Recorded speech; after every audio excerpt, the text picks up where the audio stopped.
ሰላም እንዴት ናችሁ? ውድ የማን ዩናይትድ ኢትዮ ፋንስ ተከታታዮች በያላችሁበት ሰላማችሁ ይብዛ። በዛሬው ዕለት እንግዲህ በርካታ ስፖርታዊ ጥንክሮችን ወደ እናንተ ይዘን መተናል። እስከ ፕሮግራማችን መጠናቂያ ድረስ አብራችሁን ቆዩ። የማንቸስተር ዩናይትድ ሲኢኦ የሆኑት ኦማር ቤራዳ እንዲህ ሲሉ ተናግረዋል። እኛ በማንቸስተር ዩናይትድ የሚያምኑና ማንቸስተር ዩናይትድን መቀላቀል የሚፈልጉ ተጫዋቾችን የመመልመል ፍላጎት ነው ያለን።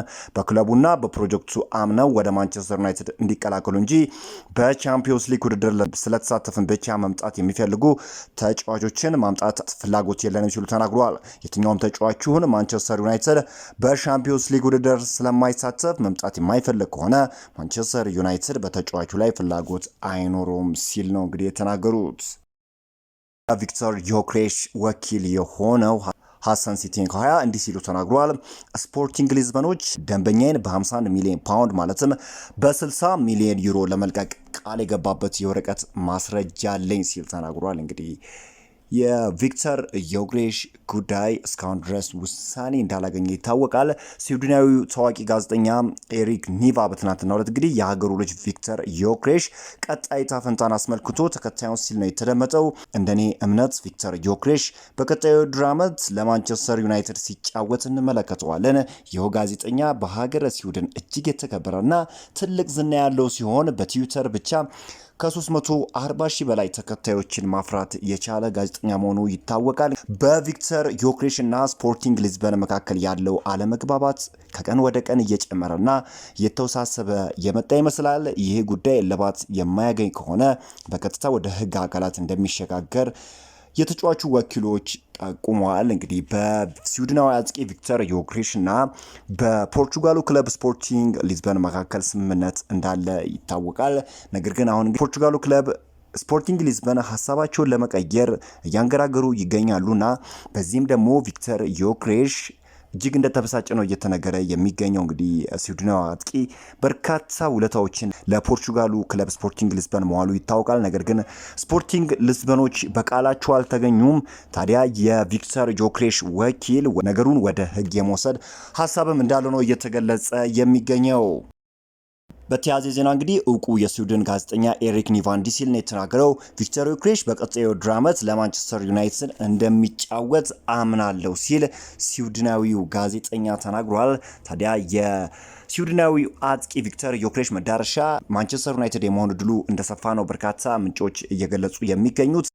ፋብሪዚዮ ሮማኖ እንዲህ ሲል ነው የተናገረው። ተጫዋቹ አሁንም ቢሆን የዩናይትድ ኢላማ ነው።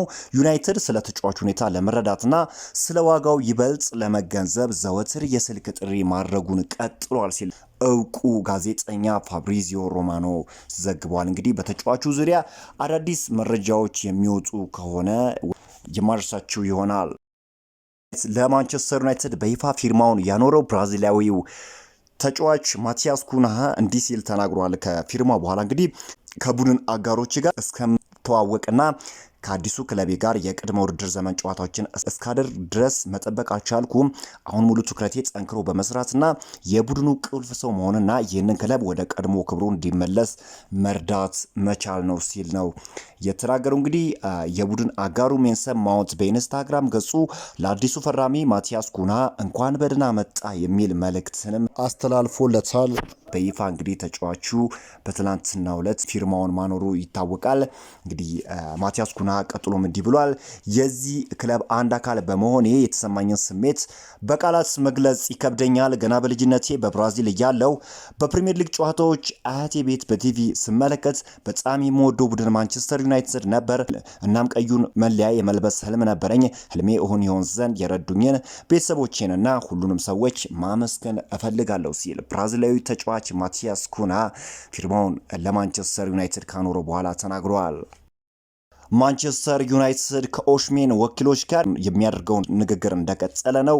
ለኦሽሜን ቅርብ የሆኑ የመረጃ ምንጭ እንደገለጹት ከሆነ ተጫዋቹ ከፍተኛ የገንዘብ ፍላጎት ቢኖረው ኖሮ የአል ሂላልን ጥያቄ ውድቅ ባላደረገና ወደ ሳውዲ ባቀና ነበር ሲል ነው ግራምቤሊ የሚባል ምንጭ የዘገበው። እንደሚታወቀው የድንቅ የሆነ የፊት መስመር አጥቂ ብቃቱን በተለይም ደግሞ በናፖሊ ቤት ማሳየት ችሏል። ቪክተር ዮክሬሽ እና የቪክተር ኦሽሜንን ስታት በምናወዳደርበት ጊዜ ቪክተር ኦሽሜን በአውሮፓ መድረክ በተለይም ደግሞ ጣሊያን ሴሪ ምን ያህል ከባድ ሊግ እንደሆነ ታውቃላችሁ እና በጣሊያን ሴሪ በሚገባ ራሱን ማሳየት የቻለ ተጫዋች እንደሆነ ይታወቃል። በቱርክ ሊግም እንግዲህ ጥሩ የሚባል ስታት ነው ያለው። 25 ጎሎችን ማስቆጠር ችሏል። 5 ለጎል የሚሆኑ ኳሶችን አመቻችቶ ማቀበል ችሏል። ማንቸስተር ዩናይትዶች አሁንም ሁለተኛ አማራጭ አድርገው ነው የሚወስዱት ቪክተር ኦሽሜንን። የቪክተር ዮክሬሽ ዝውውር የማይሳካ ከሆነ እንደ ፕላን ቢ እየቆጠሩት እንደሚገኙም እየተገለጸ ይገኛል። ለጀርመን ዜናዎች ቅርብ የሆነው የስካይ ስፖርቱ ፍሎሪያን ፒተርበርግ አሁን ባወጣው መረጃ መሰረት ማንቸስተር ዩናይትድ ሁጎ ኤኪቲኬን ለማስፈረም የሚደረገውን ፉክክር ተቀላቅሏል ብሏል። አጥቂው በቼልሲና ሊቨርፑል በጥብቅ እንደሚፈለግ ይታወቃል። ማንቸስተር ዩናይትድ እንደ አማራጭ ይህንን የፊት መስመር አጥቂ ይመለከቱታል ሲል ነው የተናገረው። ነገር ግን እዚህ ጋር ትልቁ ጥያቄ ምንድነው? ከፍተኛ የዝውውር ጥያቄ ይፈልጋሉ ኢንትራን ፍራንክፈርቶች። ከዚህ አንጻር ታዲያ ማንቸስተር ዩናይትድ ይህንን ተጫዋች የማግኘት እድሉ ጠባብ እንደሆነም አያይዞ ነው እየዘገበው። በነገራችን ላይ ሁጎ ኤኪቲኬ ማንቸስተር ዩናይትድን እየደገፈ እንዳደገ ተናግሮ እንደነበረ ይታወቃል። 100 ሚሊዮን ዩሮ ተጫዋቹ ላይ የተለጠፈበት ዋጋ ነው። ከዚህ አንጻር ታዲያ ማንቸስተር ዩናይትዶች ፈጽሞ ይህን ያህል ዋጋ የመክፈል ፍላጎት እንደሌላቸው ይታወቃል። ሞር ፎከስ የሚያደርጉት በስዊድናዊ አጥቂ ቪክተር ዮክሬሽ እና በናይጄሪያዊ አጥቂ ቪክተር ኦሽሜን እንደሚሆን ነው እየተነገረ የሚገኘው። በሌላ ዜና ብሬንትፎርዶች ከብሪያን ምቤሞ ዝውውር 60 ሚሊዮን ፓውንድ እንደሚፈልጉ ታውቋል።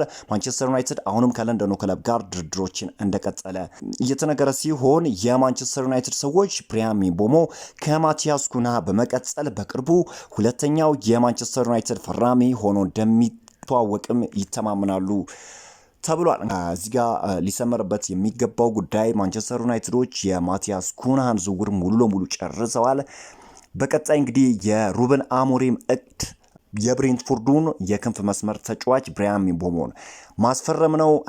በትናንትናው ዕለት እንግዲህ ዌስትሃሞች መሐመድ ቅዱስን እንግዲህ ለማንቸስተር ዩናይትድ አቅርበውላቸው ነበር። ነገር ግን ማንቸስተር ዩናይትዶች ያውኑ ነበር ያንን የዝውውር ጥያቄ ውድቅ ያደረጉት። የማንቸስተር ዩናይትድ ዋነኛ እቅድ የሆነው የብሬንትፎርዱ ተጫዋች ብሪያን ምቤሞ መሆኑን የሚያሳይ ነው። ያጫወቱ ዘይቤው ለሩበን አሞሪም ታክቲክ አመች እንደሆነ ያምናሉ ተብሏል። ታዲያ ማንቸስተር ዩናይትዶች ኢምፕሩቭድ የሆነ ቢድ ወይም ደግሞ ሁለተኛ ፓኬጅ ለተጫዋቹ ለማቅረብ ዝግጁ መሆናቸው ተገልጿል። ማንቸስተር ዩናይትድ ወጣቱን አማካኝ ሃይደን ሃክኒን ይፈልጉታል ተብሏል።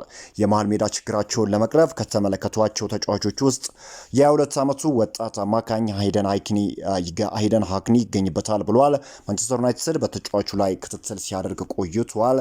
ሜኑ ጸሐፊ ሪች ፌ ነው ይህንን የተናገረው። እንግዲህ ሃይደን ሃክኒ እንግሊዛዊ የ22 ዓመት ወጣት አማካኝ ስፍራ ተጫዋች ነው።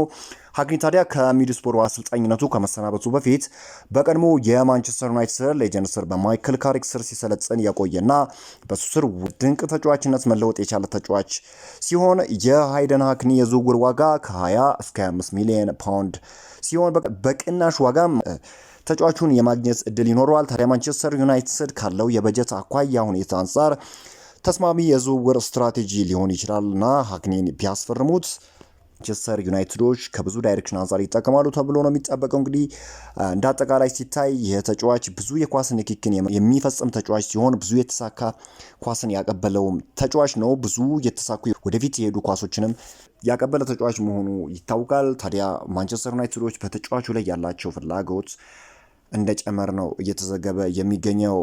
አሰልጣኝ ሩበን አሞሪምን ጨምሮ የማንቸስተር ዩናይትድ ሰዎች በዚህ የዝውውር መስኮት የአጥቂ ፍለጋው ሂደት በስኬት የሚጠናቀቅ ከሆነ እንደሚታወቁ ማንቸስተር ዩናይትዶች በፊት መስመር አጥቂ በዋነኝነት ማቲያስ ኩናና የብሪያን ምቤሞ ዝውውር በጥቂት ቀናት ውስጥ የመፈጸም ሀሳብ አላቸው። ኔዘርላንዳዊ የፊት መስመር ተጫዋች ጆሹዋ ዘርክሲ በቀጣዩ ውድድር ዓመት ከብሪያን ምቤሞና ከማቲያስ ኩና በፊት መስመሩ በመጣመር ድንቅ አገልግሎትን ይሰጣል ተብሎ ይታመናል። የማንቸስተር ዩናይትድ ሰዎች ታዲያ በቀጣዩ ውድድር ዘመን ጆሹዋ ዘርክሲ ጥሩ የሆነ ግልጋሎትን የሚሰጥ እምነት እንዳላቸው ነው እየተገለጸ የሚገኘው።